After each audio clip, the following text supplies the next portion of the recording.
Today in the studio we have Mark Kaigwa, digital storyteller, social media strategist and founder of Nendo. Named one of Forbes magazine's 30 under 30 best young African entrepreneurs, his boutique firm is one of few in the world producing social media trend reports about Africa. At 27, Mark is already one of Africa's digital pioneers and he's just getting started. I'm George Isaias, founder of African Speakers and Artists, and I'd like to welcome you to our Trailblazer interview series.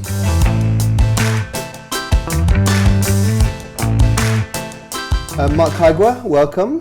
Thank you for joining us in the AS+A studio. And thanks also for offering to take part in our Trailblazer interview series. So I'm looking at your career to date, and you're 27 years old, and already you've set up a digital storytelling and strategy consulting company. You're responsible for two of the most influential blogs to come out of Africa, Innovator and African Digital Art. I think you must have been about 21 years old at the time. You've been a game developer, you've spoken in over 20 countries around the world. On behalf of all over 30-year-olds, thank you so much for making us feel like such underachievers. But I'm not going to ask you how you find the time in the day. But with somebody who wears so many hats, how do you describe what you do? Sure, I think I've had the incredible fortune of being able to explore a number of careers in very rapid learning environments. And so one of the best expressions to me about this and about why Generation Y is certainly different for this respect, I'm living proof, is a turn of phrase that I've heard Seth Godin use. Mm-hmm. And the first time I heard him use it was on a podcast called the Entre Leadership series, or the Entre Leadership podcast by the Dave Ramsey company. And one of the things he said is, for this generation, we've got to not look at the lifespan of certainly our most productive years, if not our entire lifetime, as being a career where you have one exclusive thing that you do, and then you make a seamless and very clear-cut transition towards another thing. Now, while there's no problem with that, I think what Seth described more of this generation as living proof of is accumulating a series of projects. Mm-hmm. And what he said by that is there's going to be overlap, there's going to be some that succeed and some that don't. There's going to be certainly the people who go into organizations, and what they accumulate isn't just time and calendar days at an organization, but it's a series of projects. Mm-hmm. I found that a very gratifying way of looking at my own career, because when I look at it that way, I see the last 10 years as having been this sequence of very engaging, as I said, very rapid learning environments where I've been able to wear the hat of people who would ordinarily spend anywhere between 7 to 10 years earning that position to sit there. So I'm incredibly fortunate in that regard, and I think that I'm excited to be able to take much of what's happened and package that in terms of an experience for an audience, and just learning to notice a lot and to be a very keen observer of the continent, and more specifically what I like to describe as connected Africans. Yeah, interesting phrase, connected Africans. Okay, I'd like to come back to that later actually. It seems odd to kind of think of you as an experienced, established speaker, at the tender age of 27, but I mean the reality is that you have, and you've been in demand all over the world. But yet your personal story changes so rapidly. So when people do engage you to speak at their events, what do you speak about, and what will you be speaking about next year? Sure. So in the past, one of the things that I've had the great privilege and certainly a historic opportunity to do is lay out in real time the Africa Rising narrative. So I think a lot of people are coming to terms with what that really means. 54 countries, can they all rise at the same time? I might not get into the details of that discussion, but I just had the chance to again, by observing and reaching out to my network of entrepreneurs, business leaders, and generally just young people doing interesting and captivating things in their respective countries, capture a number of their stories and package them around technology, innovation, startups, and I got to travel the world really quite extensively, packaging and presenting that story. It could have been, being on a stage in in no way talking about how the Egyptian revolution was taking place and what that meant and trickled through for the rest of Africa. It's been being on a stage in Germany, speaking around how Silicon Savannah as an idea is shaping and giving us a chance to own an identity even before we've actually realized the potential of it. So just as an idea and an ideal, what it meant. To even, being on a stage in New York, sharing a stage with Seth Godin, where I got the chance to talk about how Africans had redefined the tables as far as global media organizations reporting about Africa and them getting feedback to the point of them issuing an apology. In this case, we're talking about CNN, and being able to study what a connected African country can do when a small microcosm, a couple 100,000 people, all just pummel an organization with, hey, this is how we feel about how you're reporting about us. So that's kind of been the thread that's helped me travel the most. And right now, what I'm really excited about 2016 is just being able to take Nendo as an organization and myself as the leader of that organization and the amazing people I get to work with, and being able to quote unquote predict the future. We've seen that there's not a lot of organizations in Africa, period, that are writing, hey, here's what we expect to happen in the next 24 months, 18 months. And we did that in 2014, and we've seen quite a significant amount of acclaim. Our trend report has become one of Africa's most publicized and respected, and we appreciate just the validation we've gotten from people saying, you're in Africa, you're seeing things, you have boots on the ground, and you're in more than one country in terms of a set of eyes. And so we've been very excited by what we've seen people build on our recommendations and certainly respond to them. And so that's what's exciting me about next year, is to take everything we've been doing and some of the experiments and projects we've done and scale them up. I mean, we talk about what we do at African Speakers and Artists as kind of packaging up insights, and we call that the power of perspective. And it's, when people talk to you, they're getting that in spades. I'd like to ask a question which I'm going to ask all my interviewees, and it relates to the phrase you just mentioned, Africa Rising, which of course is now a very common, popular phrase.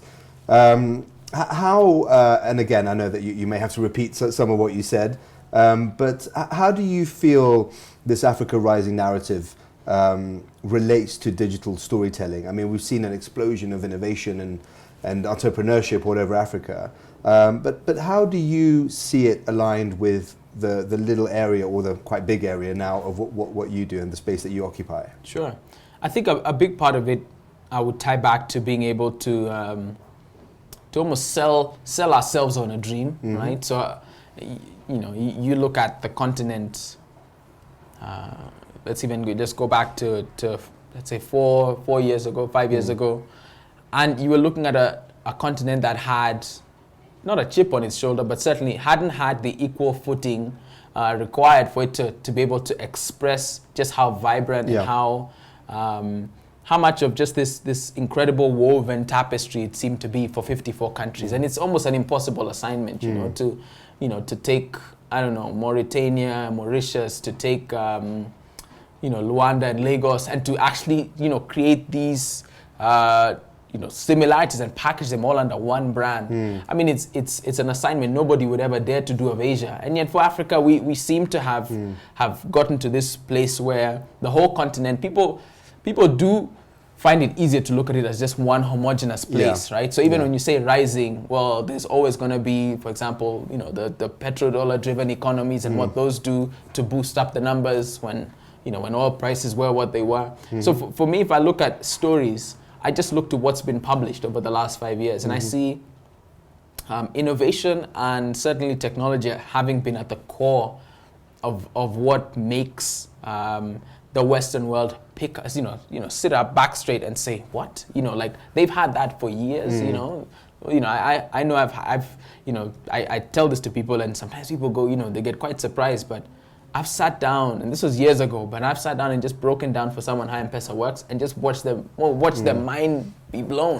Right? Yeah. And for us, that's every day, right? That's our everyday. So I feel, despite what critics now are saying is I guess the falsehood or the cracks beneath the veneer of Africa Rising, I think nothing can take away the fact that those stories and mind share in the hearts and minds of a lot of people. We now have, thanks to just the rise of technology over the same amount of time, more voices that can contribute to the debate. And I take real pride and heart in that when I see that, Kenya can't go through an election without almost this, this expression of digital nationhood that just means everybody's at their laptop, their tablet, and their phone saying, we're watching you. Every single reporter who's here, who's looking for blood or who's looking for any kind of negative angle that reinforces traditional, stereotypes about the content, will put you to task and will get you to apologize, and we'll have everybody at your headquarters put you in check. I mean, and I've seen that to great effect, and that really energizes me when I look at the continent and see from a storytelling perspective the tables have shifted immeasurably, and nothing can change that. So fine, economically, we've seen, and I think the heart of the Africa Rising narrative was around the middle class. And people who had run Excel spreadsheets and models around saying, well, this is going to be their disposable income, therefore invest to this extent.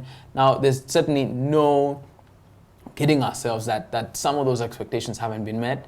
Companies have had to make corrections and make significant changes. But what it doesn't take away is that, for me, and it's something I've been so excited to engage brands and business leaders from across the world in creating an experience where they get to see what the aspiring middle class gets to do. Not the middle class, not the ones, and certainly, middle class actually is a subject of some very heated debates on what counts as middle class. You have, this relative this dearth of statistics and so on. I take heart in the fact that when you look at what statisticians have now agreed is going to be our demographic dividend, meaning our youngest continent in the world, and their exposure to the lowering cost of technology, the lowering costs of access, where those two things converge, excites me. And it excites me from a storytelling perspective, from a good services perspective, from a value creation perspective. But look, hey, I'm no economist sitting behind macroeconomic data trying to predict stuff. I'm just a guy here trying to create digital products and services and experiences. And I get to see and witness this every day from a data point of view. We've got dashboards where we're just looking at, whether it's Twitter, Facebook, just the continent as they use social media, as they get online. And I'm encouraged by what I see. And so at that level, I think there's a lot to be said. And I still think that the people who play this game long are the ones who win, not the ones who are in it to ride the wave of Africa Rising and left at the first sight of things weren't going their way. And these are all themes that make up your Africa Connected or Connected Africa story in your presentation. Correct. So, Mark, what do you think is the most important thing for people unfamiliar with the creative economy in Africa to know? I think that at a basic level, all economies in Africa are to a great extent creative-led. You look at how many informal sector jobs we have here in Kenya. You look at the Juakali sector. You look at the entire economy, and much of it, some of them are outside of, the tax bracket in terms of them actually remitting taxes in a, I walk to the Kenya Revenue Authority and disclose my income. But by and large, I feel every African economy now is underpinned in a creative sense. And so if you look at it that way, then you almost don't have a distinction between what is the creative economy or the creative class and economies themselves. And so if you look at generally how people in cities, what is a more traditional way of looking at the creative class and their contribution to the economy, I think it's outstanding. I think that's a place that people need to continually engage and find ways to explore and really drill down to the root of what goods, services, and products they can seed out or they can actually present and engage this sector of the economy with. And one of the things I believe is that what connectivity and certainly technology has done is, to a large extent, it's formalized what was previously a very cash-intensive economy. Now, I would issue a caveat with that. Now, just because it's mobile money doesn't mean necessarily that okay, well, now it's, we're going heavy on mobile money, like that's our new strategy. No, I think it's so much of assessing and determining what the creative economy will need, certainly in the future, for what I would describe as the aspiring middle class, and certainly the middle class now, is going to be underpinned by people who have a commitment not to running large macro numbers, doing models and seeing whether things will work, but certainly people who are out there to determine what set of latent needs essentially are lying and present right in front of them. And one of the first things that we recommend to happen is just an immersion, so a series of experiences that have people using methodologies such as ethnography, right? You're just trying to look and study the habits of an audience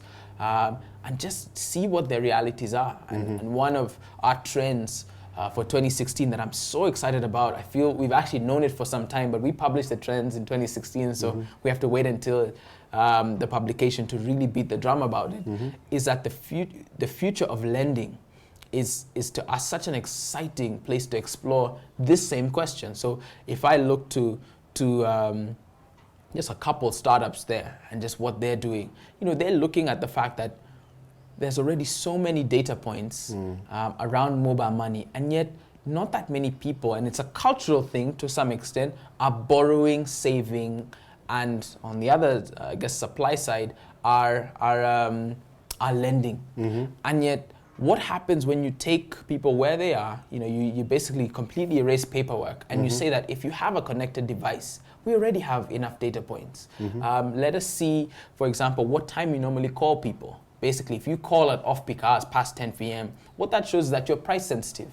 And so with that alone, I can determine that I can issue you a loan.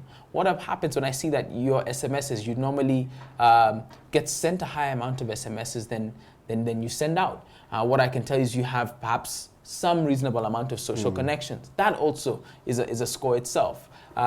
What happens when I look at just the amount of money you've been transacting the last couple of months? With that, I can issue a loan and I never have to see you. And so we've actually seen people take to the extent of engaging even social media in that mix and seeing the fact that, look, first name, last name, you use your real names, that says something about you. So for us, we've looked at that, and that to me just says the only way people could have ever been able to make these judgments is by coming here and not coding up a storm, and not sitting in front of Excel, not sitting in an air-conditioned boardroom. They spend time outside with traders, and if you ask anybody now, it's kind of conventional knowledge, even though nobody discloses statistics like this.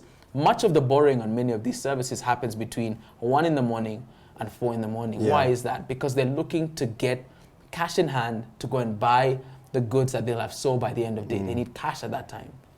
And so you watch that, and so to me it's a statement to anybody looking to invest, to oversee an investment, and certainly to create present and future, essentially value, that they'll take the time to come and explore these economies and perhaps not make as clear distinction between what's creative and what's not, but say, hey, we'll determine it once we've actually come and engaged the market. Okay, now I've got to put you on the other side of the fence and ask you to sit in an audience and look at a stage. And if you could choose, who would you most want to walk on that stage and talk to you? By the way, they could be real, fictional, dead or alive, African or non-African, anybody. If it was somebody who's passed away, Kenyan, I would love to know what Tom Mboya would have to say about the state of our country today. Historically, one of our most charismatic and insightful leaders, a young man by all respects, certainly in terms of the circles he was able to interact with, and somebody who played such a key role in the formation of our country as we know it today. I would love to know what he would have to say about Kenya today. In Africa, I would be so curious what Steve Biko would say. I mean, somebody who is such an icon in terms of African culture and the way that we look at ourselves in the face of resistance, in the face of oppression, in the face of just a changing climate around freedom of expression and freedom of information. No technologists? Perhaps not. I feel like technology for all. Okay, maybe, yeah, I guess you did ask me for one name. I can go on, I can give you a laundry list of people. Yeah. Technologists. We've already had Elon Musk, by the way. Tony Dungu mentioned him, so you can't repeat. I don't know. And hey, Elon's South African, by the way. Oh, true. He is. So exciting that he's, he is who he is, and that he is building what he's building right now. Such an exciting man to watch, and really a visionary in many respects. Living, let's see. Jack Ma of Alibaba. I'd love to know. I'm fascinated about the East. I had a chance to contribute to a book this year about Africa and China, speaking more about why we have a more equal seat at the table with China as a continent than people would let on. They make it seem as though China's taking advantage. This is it's part of the fact that the way that soft power as a concept works is that, you know, you take Al Jazeera and they look at the Middle East, you take BBC and the way they look at London and present Europe at large, but certainly England and the United Kingdom. You look at CNN, how it presents the US. If you're looking at Africa and China, much of what we know about each other has for the longest time been interpreted through the lenses of these media organizations. And so you almost have this tinted or tainted lens, if you choose to look at it that way, that's meant that Africans are learning about China through the BBC and through Al Jazeera and the likes, and the reverse. And so when you see CCTV choose Kenya as the hub of its African operation, what that has changed, my author and I took some time to unpack that, and the chapter is called #MadeInAfrica, and it just looks at how... What's the book called? The book is called Africa and China. I know oh gosh, I know the subtitle changed. It's a long subtitle. Out already or coming out? It's out already. Okay. It's out already and it's available on Amazon.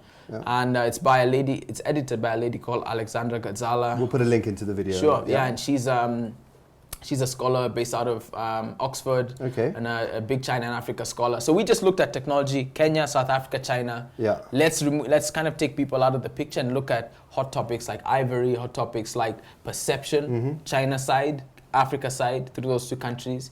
Okay. And that to me was a great chance for us to just to look through this relationship, and I'm, as I said, you know, that's why I would choose Jack Ma of Alibaba, just because he is one of this emerging class of global leaders who've essentially made their fortunes out in China. Okay, Mark, thank you very much. Pleasure as always. I really appreciate your time, and thanks for being part of the Trailblazer series. Thank you.